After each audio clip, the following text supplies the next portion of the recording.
Greetings, fellow Zimbabweans. The life of every Zimbabwean matters, wherever you are on the homeland or across the globe. Every Zimbabwean matters.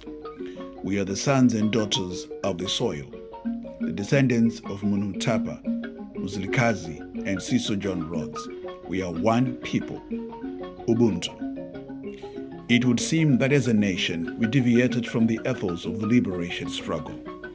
Instead of taking the path of public service, justice, and shared prosperity, we took the path of power, subjugation, and corruption. We chose reliance and/or dependency on other nations when we should have chosen responsibility and self-determination. As a result of these bad choices, today we find ourselves in the space of retrogression and destitution. The nature and configuration of Zimbabwean society is mostly fragmentation and individualism. The old adage, each man for himself and God for us all, best describes our society. Talk about our nature of consumerism and materialism. Talk about greed and corruption, and hero worshipping of self-serving leaders. All these describe a broken and dysfunctional society in desperate need of radical transformation. The challenge henceforth is how to restore or renew life to this broken society with layers of cultural strongholds passed on from prior generations. How do we reform ourselves or create a new Zimbabwean society which values truth, justice, public service, and nation building? In order for us to obtain national renewal, we must be willing first to acknowledge and take collective responsibility for this brokenness, then proceed to seek ways for social reformation and renewal. Secondly, we must take note of the fact that we are still using a colonial political system largely inherited at independence. This system is at a humongous variance with our cultural reality. There is a need for the reconfiguration and/or renewal of this system to make it compatible, relevant, and effective. Thirdly, it is important that everyone who wants renewal step out for this collaborative work. We must all come out with whatever we have in our hands: resources, gifts, abilities, experiences, and social networks. We, the people, have the first responsibility to build our nation for our children. So how can we obtain national renewal? The answer is simple: inclusive dialogue and a negotiated settlement. We believe this is the most pragmatic way to meaningfully resolve our challenges.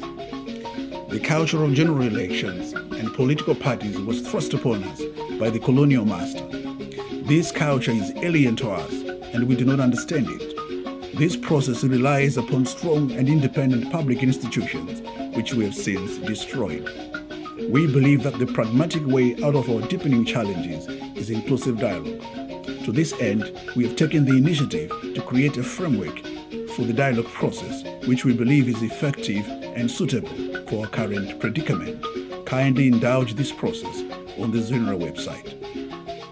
We therefore hereby make the clarion call for a national collaborative effort towards national reconciliation and renewal. The Chimurenga armed struggle was a battle against racial segregation. The adversary was both physical and visible. This was a much easier struggle. The struggle now is much more complex. It is now the enemy within. It is our fragmentation and individualism, our deep mistrust for one another, our bad stewardship, endemic corruption, deception, and nepotism. Can this valley of dry bones come to life? Yes, we believe that this was the very purpose of the cross of Calvary, to redeem the dead back to life and make possible justice and righteousness for all mankind. We therefore decree and declare the spirit of reconciliation and renewal over our nation. Where are the chiefs, village headmen, and elders from across our communities? Where are the mothers, fathers, and young people who are heeding the call for patriotism and are stepping out to build the nation in order to safeguard a bright future both for us and future generations? Where are the Esthers and Mordecais of our generation, the Ezras, Nehemiahs, and Deborahs? Come, let us believe God together. Let us work and pray for national renewal. We also seek the support, help, and prayers from all Zimbabwean friends and partners from across the international community. Now is the time for national convergence. Come, let us dialogue, talk, and agree, a shared vision and blueprint for the reformation and transformation of our nation. God is willing to help us each step of the way to make possible the implementation. We hereby take a position to believe God for this miracle. We believe that God is the judge who decides who wins or loses, not the opponents of justice. We therefore call upon the church to take a position of faith and make this season a time of prayer and fasting as we together work and believe God for national renewal. Siyabonga. Thank you. Datende.